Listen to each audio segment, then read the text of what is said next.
You ask Tiger to solve. This deals with linear equations with one unknown. The final result is p equals -2. Let's solve it step by step. Group all constants on the right side of the equation. Add 7 to both sides. Group like terms. Simplify the arithmetic.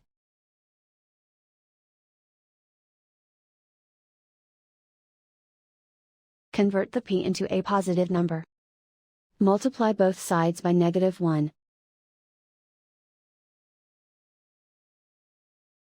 Remove the ones. Simplify the arithmetic.